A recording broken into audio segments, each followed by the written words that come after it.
नमस्कार, आप देख रहे हैं दूरदर्शन किसान कार्यक्रम गांव किसान में आप सभी का स्वागत है। मैं हूं ज्योत्सना टंडन।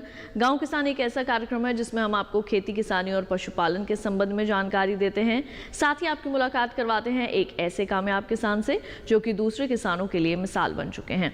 तो फिर आइए अपने आज के गाँव किसान कार्यक्रम की शुरुआत करते हैं।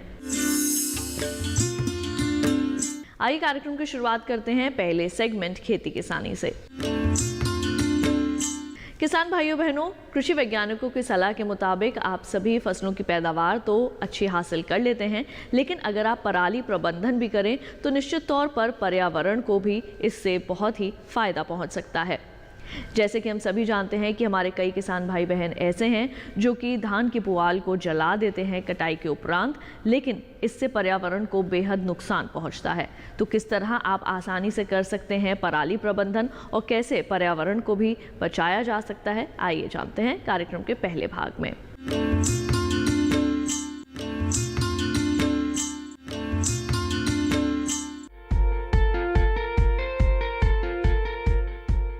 फसल कटाई के बाद फसल का एक बहुत बड़ा हिस्सा अवशेष के रूप में बच जाता है, जिसे पराली कहते हैं, क्योंकि किसानों को खेत खाली कर दूसरी फसल की बुआई करनी होती है। इसलिए वो अक्सर फसल अवशेष को जला देते हैं, जिससे निकलने वाला धुआं पर्यावरण के लिए काफी हानिकारक है। ये धुआं हमारी सांस के अंदर जाता है, जो हमारी सेहत को भी काफी नुकसान पहुंचाता है। साथ ही पराली जलाना मिट्टी की सेहत के लिए भी अच्छा नहीं है। लंबे समय से पराली प्रबंधन पर अनुसंधान चल रहे हैं कि किस तरह से पराली को पर्यावरण का मित्र बनाया जाए। किसान खासकर साल में 2 बार फसल अवशेषों को जलाते हैं। गेहूं और धान दोनों ही बम्पर पैदावार वाली फसलें हैं। अप्रैल में गेहूं की फसल तो सितंबर-अक्टूबर में धान की फसल तैयार हो जाती है और इसी दौरान फसल अवशेषों को जलाया जाता है। धान की फसल कटने के बाद तुरंत गेहूं की फसल भी बोनी होती है और इसलिए अगली फसल बोने के लिए भी खेत तैयार चाहिए। हालांकि पराली को खेत में जोत कर गलाने के बाद बेहतर खाद बनाई जा सकती है। फसल अवशेषों को जलाने से वायु प्रदूषण वातावरण की निचली सतह पर इकट्ठा होता है, जिसका सीधा प्रभाव लोगों पर होता है। प्रदूषण हवा द्वारा दूर दूर तक फैल जाता है। ये प्रदूषण ग्रीन हाउस गैस उत्पादन करके मौसम में बदलाव का कारण बनता है। इतना ही नहीं, फसल अवशेष जलाने से वातावरण में खतरनाक रसायन घुल जाते हैं। फसल अवशेष जलाने से स्वास्थ्य पर भी बुरा प्रभाव पड़ता है। कुछ शोध के बाद पराली प्रबंधन के उपाय निकाले गए। पराली प्रबंधन मोटे तौर पर 3 तरह से किया जा सकता है। पहला, कंबाइन से कटाई के बाद फसल अवशेष को मिट्टी में मिलाकर। दूसरा, बिना पराली जलाए जीरो टिलेज मशीन से बिजाई करके। और तीसरा, SMS लगी कंबाइन से कटाई के बाद हैप्पी सीडर से बुआई करके। इनमें तीसरी विधि सबसे सफल और सबसे बेहतर है। कंबाइन हार्वेस्टर पर सुपर स्ट्रॉ मैनेजमेंट सिस्टम लगाकर धान की कटाई करके पराली को आग लगाए बिना निपटाया जा सकता है। फसल काटते समय ही इस मशीन के जरिए पराली के छोटे छोटे टुकड़े हो जाते हैं, जो पशुओं के चारे के रूप में भी उपयोग किए जा सकते हैं। इससे किसान अतिरिक्त आमदनी भी ले सकते हैं। आपको पता है कि नवंबर में और अक्टूबर में दिल्ली में काफ़ी प्रदूषण का प्रभाव हो जाता है और पराली प्रदूषण के लिए 2018 में भारत सरकार ने एक परियोजना चलाई है, institute crop residue management in the state of Punjab, Haryana, Delhi and western Uttar Pradesh. इस पर भारत सरकार ने विभिन्न परियोजनाएँ दी हुई, मशीन भी दिया जाता है, डिमोन्स्ट्रेशन भी किए जाते हैं, अवेयरनेस प्रोग्राम भी किया जाता है, ट्रेनिंग प्रोग्राम भी किया जाता है और कृषि विज्ञान केंद्र उसमें दिल्ली का काफ़ी अहम भूमिका निभा रहा है। कृषि इकाई जो डेवलपमेंट डिपार्टमेंट दिल्ली सरकार के साथ है, उनके साथ ट्रेनिंग प्रोग्राम करने जा रहा है। और आपको बताऊंगा कि कृषि विज्ञान केंद्र प्रति वर्ष 2018 में भी एक प्रतियोगिता आयोजन किया था विद्यार्थियों के लिए, जिसमें 10वीं तक के बच्चे थे। 800 बच्चों ने पार्टिसिपेट किया था। 2019 में 1200 बच्चों ने पार्टिसिपेट किया था। इस साल भी हम लोग का परियोजना करने के लिए, जिसमें केंद्रीय विद्यालय के संगठन, प्राइवेट स्कूल, दिल्ली गवर्नमेंट के स्कूल के बच्चे आते हैं। उन्हें काफ़ी अच्छा इसमें एक्सटेम्पर होता है, डिबेट होता है, राइटिंग कंपटीशन होता है, स्लोगन होता है, पोस्टर मेकिंग होता है। काफ़ी अच्छे से नॉलेज देते हैं। वो नॉलेज हम आपको ICR के माध्यम से हम भारत सरकार को भेजते हैं और वो इस तरह का काम चल रहा है और हम लोगों ने काफ़ी प्लानिंग कर रखा है और उसमें किसान मेला भी आते हैं। किसान मेला ट्रेनिंग प्रोग्राम हम डिफरेंट जहाँ पे पराली क्या प्रॉब्लम है, जहाँ पे धान उगाने वाले क्षेत्र हैं, लगभग 5,000 हेक्टेयर दिल्ली में धान उगाया जाता है। जिस पराली को बेकार की चीज समझकर जला दिया जाता है, असल में वो बहुत ही काम की चीज है। वो बेहतरीन खाद भी है, पलवार भी और खरपतवार नाशक भी। किसान फसल अवशेषों को ना जलाकर उन्हें खेत में जोतकर खाद बना सकते हैं। ऐसा करने से खाद का खर्च भी बचेगा और जमीन की पैदावार भी बढ़ेगी, क्योंकि फसल अवशेष जलाने से खेती की जमीन में फायदा पहुंचाने वाले मित्र कीट जैसे केंचुए आदि भी खत्म हो जाते हैं। इसके अलावा किसान फसल अवशेषों को इकट्ठा करके ईंधन, कंपोस्ट, पशु आहार, घर की छत और मशरूम उत्पादन आदि कामों में भी उपयोग कर सकते हैं। इन अवशेषों से जैविक ईंधन भी तैयार किया जा सकता है। इन अवशेषों को सूक्ष्म जीवाणुओं के द्वारा सड़ाने का एक सरल उपाय है, जिससे उपजाऊ कंपोस्ट तैयार करके मिट्टी की भौतिक संरचना और उर्वरता दोनों को बढ़ाया जा सकता है। पराली प्रबंधन को लेकर केंद्र सरकार की नीतियां भी काफी सहायक साबित हो रही हैं। पराली प्रबंधन से संबंधित मशीनें मुहैया कराने के लिए 1,152 करोड़ रुपए के बजट का प्रावधान किया है। सरकार पंजाब, हरियाणा, उत्तर प्रदेश और दिल्ली में किसानों को कृषि यंत्र खरीदने पर 50% तक अनुदान और कस्टम हायरिंग केंद्र स्थापित करने के लिए 80% तक का अनुदान दे रही है। पराली प्रबंधन को लेकर किसान भी अब जागरूक हो गए हैं। हरियाणा और पंजाब के दर्जनों गांव पुआल जलाना छोड़ चुके हैं और पराली प्रबंधन करके पहले से बेहतर फसल ले रहे हैं।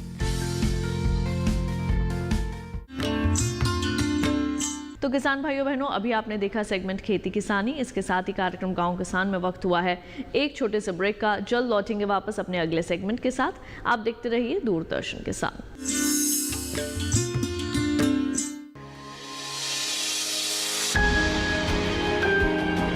सहेजें कण कण को, सुंदर दे रूप रंग आकार, स्वस्थ जीवन रहे जमी पर, इंद्रधनुष हो साकार। देखिए प्रकृति की ओर, गुरुवार सुबह 9:30 पर। बीमारियों से कैसे बचेगी फसल? मवेशियों की मुश्किलों का क्या है हल? कहां से लाएं बीज, कितनी लगेगी खाद? किसानों के हर फोन का विशेषज्ञ देंगे जवाब। देखिए हेलो किसान लाइव सोमवार से शुक्रवार शाम 6 बजे।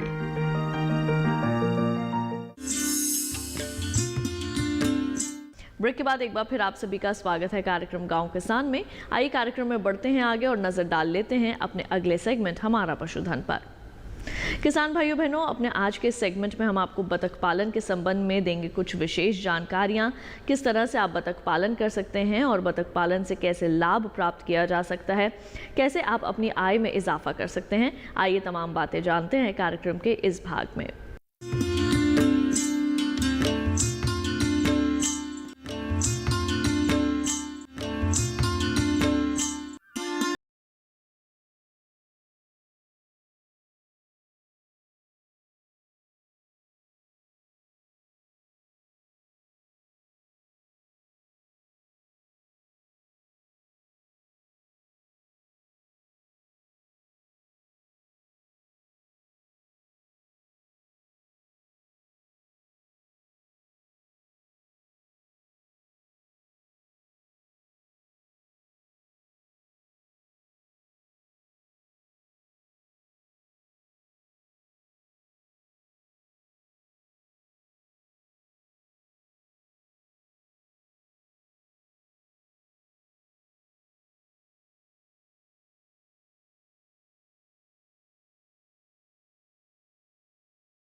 मेरे पास जो मैं अपने एग प्रोडक्शन के लिए यूज़ कर रहा हूँ, उन्हें मेरे को एग प्रोडक्शन दे रही हैं और मैं उनको मार्केट में सेल करके अपना जो रेगुलर इनकम है वो पा रहा हूँ। मेरे पास 2 ब्रीड्स हैं, मलाड और इंडियन रनर। पहचान मलाड ब्रीड जो है उसकी जो नेक है, मेल नेक है, उसकी ग्रीनिश कलर की होती है और जो फीमेल हैं उनके पैर ऑरेंज कलर के होते हैं।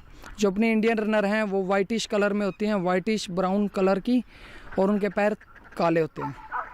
इसकी देख रेख सर मेरे पास 5 बंदे हैं जो मेरे पास काम कर रहे हैं, अभी मेरे पास काम करते हैं। वो फार्म की पूरे की ध्यान रखते हैं, पर मैं रेगुलर ही अपने फार्म पे डे में पूरा दिन में 5 से 6 घंटे मैं अपने फार्म को देता हूँ। ठीक है, नाइट टाइम में ये फार्म के अंदर रहती हैं, वो इनका ध्यान रखते हैं।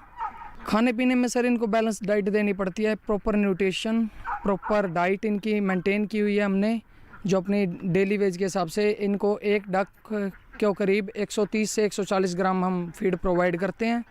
जो हमारा फीड का कॉस्ट करीबन आ जाता है 20 रुपये क्विंटल के हिसाब से। वो एग लेइंग डक्स को हम इतना प्रोवाइड करते हैं। जो डक्स एग नहीं देती वो करीबन 50 से 60 ग्राम कंज्यूम करती हैं बस। खाने में इनमें किनकी होती है, सोयाबीन होता है, एमबीएम होता है, ओयस्टर सेलिब्रेट होता है और पत्थर होता है, जो एग के लिए ज़रूरी है, हमारा एग प्रोडक्शन के लिए बहुत ज़रूरी है, वो होता है सर। और उसमें मिनरल मिक्सचर हम यूज़ करते हैं, वो इनके प्रोटीन के लिए विटामिन्स यूज़ करते हैं। जो इनके विटामिन हम प्रोवाइड नहीं कर पाते फीड से, वो हम विटामिन वैसे प्रोवाइड कर देते हैं इन्हें। नॉन लेइंग एग्स और लेइंग एग्स में कुछ खास फ़र्क तो नहीं होता, पर इसकी बॉडी वेट का, बॉडी स्ट्रक्चर का बहुत फ़र्क है। इसकी बॉडी वेट कम से कम आपका जाएगा, जो लेइंग एग है उसका डक का बॉडी वेट जाएगा 1 kg से 1.5 kg तक का।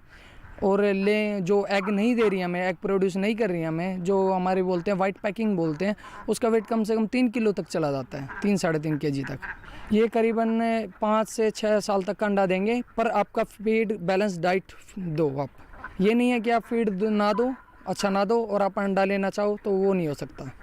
इसका अंडा देने का मेनली समय होता है सर्दियों में। उसके बाद मई, जून, जुलाई, ये 3 मंथ ये अंडा नहीं देती। ये अपने फैदर्स हैं वो निकाल देती हैं, और मानसून सीज़न आता है जैसे फैदर निकाल देती हैं, न्यू प्रोडक्शन के लिए तैयार हो जाती हैं उस टाइम पे।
जानकारी हासिल की बतख पालन के बारे में। और अब आइए एक नजर डाल लेते हैं इस माह के पशुपालक कैलेंडर पर।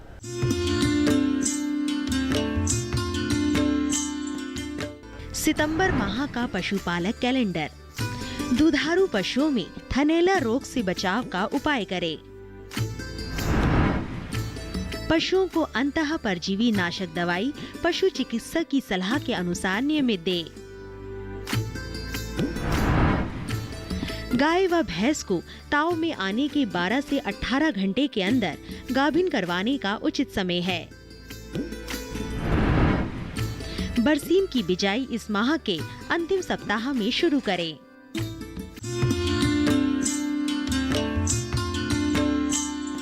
और इसके साथ ही कार्यक्रम गांव किसान में वक्त हो चला है एक और छोटे से ब्रेक का। जल्द लौटेंगे वापस लेकर कामयाब किसान की दास्तां। बने रहिए दूरदर्शन किसान पर।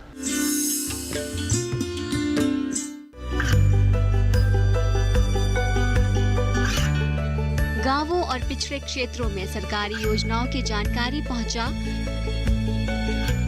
देश में कौशल और क्षमता विकास कर ग्रामीणों को सामाजिक बदलाव और विकास से जोड़ने की दूरदर्शन किसान की पहल चौपाल चर्चा देखें सोमवार से शुक्रवार सुबह 9 बजे।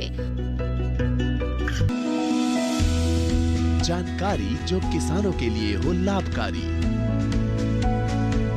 समस्याओं पर पड़ेगा समाधान भारी,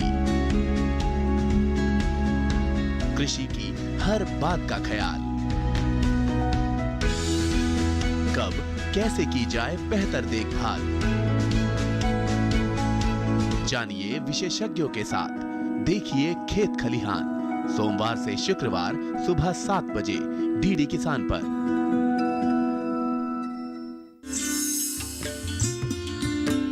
ब्रेक के बाद एक बार फिर आप सभी का स्वागत है कार्यक्रम गांव किसान में। आइए कार्यक्रम को बढ़ाते हैं आगे और अब देखते हैं सेगमेंट कामयाब किसान की दास्तां। किसान भाइयों बहनों, आज हम आपकी मुलाकात करवाने वाले हैं एक ऐसे सफल किसान से जिन्होंने कड़ी मेहनत और परिश्रम करके आज ये मुकाम हासिल किया है। तो क्या है उनकी सफलता की ये कहानी, आइए जानते हैं उन्हीं की मुंह जुबानी। हमारा परिवार 1947 में पार्टीशन के समय पाकिस्तान से, जबकि हमारा जन्म नहीं हुआ था, तो पंजाब में आकर सेटल हुए। उसके बाद हमारी फैमिली यूपी में सेटल हुए, डिस्ट्रिक्ट बरेली में। तो वहाँ कुछ सर्कमस्टांसेस ऐसे बने कि हमारी पूरी की पूरी ज़मीन किसी झगड़े में निकल गई। तो हम एक लैंडलेस किसान तो थे, लेकिन हमारे पास लैंड नहीं थी किसान कहलाने के लिए। तो हम 1980 में यहाँ डिस्ट्रिक्ट पानीपत में हम यहाँ आके सेटल हुए। तो 78 में मैंने 8वीं पास किया था। तो उसके बाद परिवार को वहाँ से ये जगह बदलने का हो गया, तो आगे नहीं पढ़ाई कर पाए।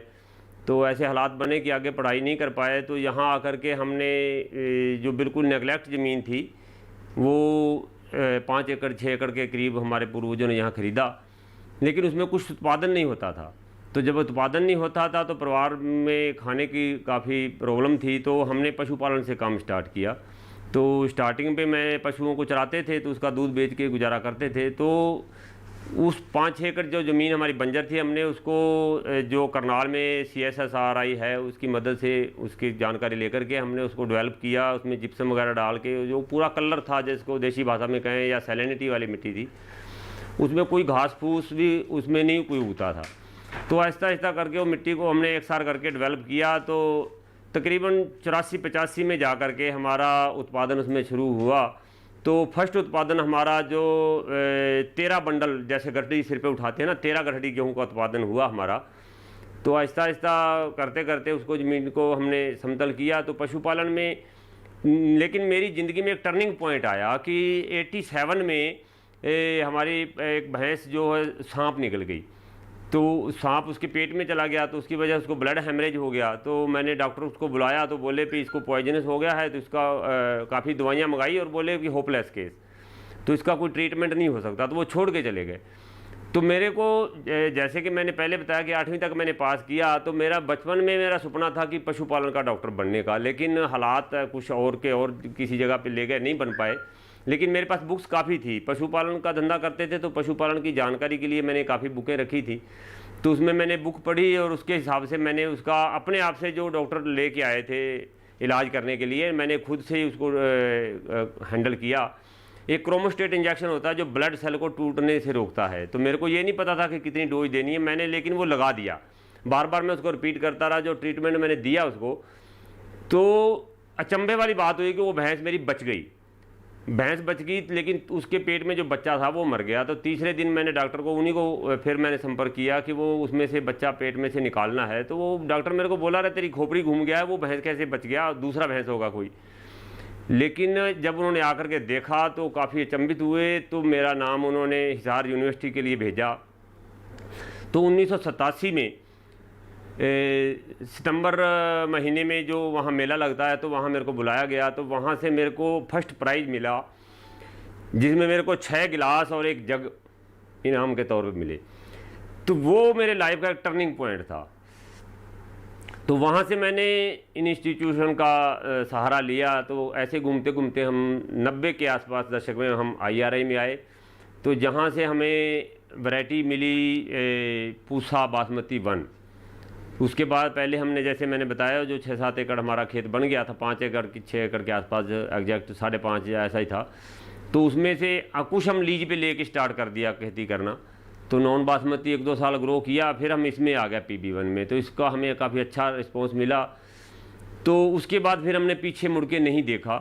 तो समय समय पर बीच बीच में हम, जैसे हमारे पास इनकम का कुछ सोर्स, थोड़ा पैसा बन जाता था, हमारे खेती के अलावा हमारे पास दूसरा कोई साधन नहीं था। परिवार में कोई नौकरी वाला नहीं था, कोई बिजनेस नहीं था, कोई साइड बिजनेस नहीं था किसी तरह का भी।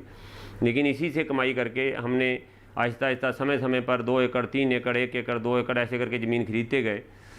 तो आज मेरे पास, मेरे को सबसे बड़ी खुशी इस चीज़ की है कि किसानी तो लोग कर रहे हैं, लेकिन जो सबसे बड़ी मेरे को खुशी है कि मेरी किसानी देखने के लिए बहुत से लोग आते हैं, जिसमें से कोई फॉरेनर टीमें भी आ जाती हैं कई बार। और ICR ने, IRI ने भी डॉक्यूमेंट्री फिल्में बनाई। और सीजन पे, धान या गेहूं के सीजन पे मेरे को कम से कम भी 300-350 फ़ोन कॉल मैं एक दिन में अटेंड करता हूं लोगों की। उसमें हम समय समय पर छोटे छोटे किसान मेले, फार्मर स्कूल के तौर पे हम वो भी चलाते हैं। 15-15, 20-20 फार्मर के, इसमें हमारा KVK भी अब इन्वॉल्व हो गया है। तो मेरे को खुशी है कि IRI ने हमें एक बहुत बड़ा प्लेटफार्म दिया। प्रोग्रेसिव फार्मर के अवार्ड भी मेरे को दिए, और इन्होंने मेरे को फेलोशिप भी दिया। जबकि मैं उस समय फेलोशिप की मीनिंग नहीं समझता था कि फेलोशिप की क्या मीनिंग होती है। लेकिन मेरे को बाद में फिर मैंने पूछा कि फेलोशिप किस चीज़ के लिए दिया गया मेरे को।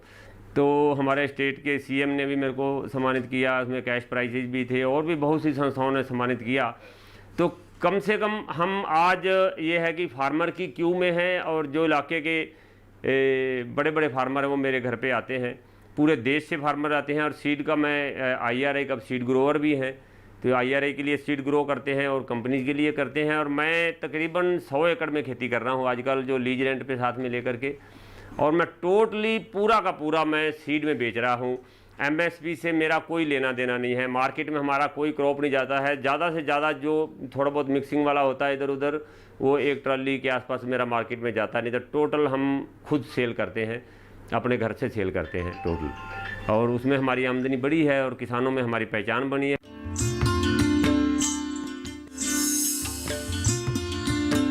तो अभी आपने देखा सेगमेंट कामयाब किसान की दास्तां। इसके साथ ही हमारे आज के गांव किसान कार्यक्रम के इस अंक में बस इतना ही। अगली बार फिर आप सभी से होगी मुलाकात कुछ नई जानकारियों के साथ। तब तक के लिए देखते रहिए दूरदर्शन किसान। मुझे दीजिए इजाजत। नमस्कार।